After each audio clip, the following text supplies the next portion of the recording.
relations. By the way, let me also remind you, Tony, very quickly. I was stopped from going to Israel a few years back, 2015 or 2016, to actually establish relations between South African universities and Palestinian universities. I was stopped. And I must say this for the first time in your show.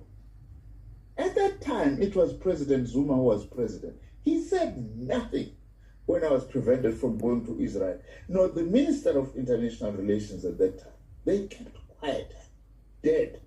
You know, that still worries me today as to why that happened. If it was President Mandela, he would have told the Israeli government, you can't stop my minister from visiting. And what I was implementing was an agreement between President Zuma and President Abbas, who had actually from Palestine, who had visited South Africa, that we must establish this. And it was part of the agreement at state level. So now this thing makes me to ask myself, you know, this thing of people supporting Israel is perhaps a bit more deeper than one had realized in South Africa. Of course, it doesn't represent the feelings of the majority and so on. So my own view is that I'm not calling for disruption of our academic programs, but we need solidarity against the Israeli mass murder and genocide and the destruction. You know, Stellenbosch University can stand up like this one. The entire university system in Gaza has been destroyed. Close to 100 professors have been killed.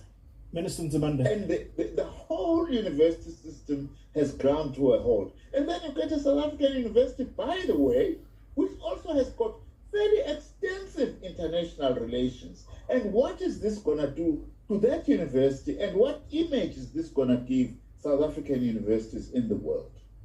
Dr. B Nzimande, when you say they must stand up, very briefly if you can, Minister, right now we know that in the United States, for example, students across the higher education institutions, they are protesting on the streets, saying that what is happening in Gaza is against human rights. Would you go as far as saying that universities in South Africa basically engage in similar protests against perhaps I'm not calling for disruption of academic programs in South Africa. But it would be good if the entire academic community stands up and be counted. As a matter of fact, my own view is that South African universities should break relations with the Israeli regime. It's a regime that does not deserve any university relations.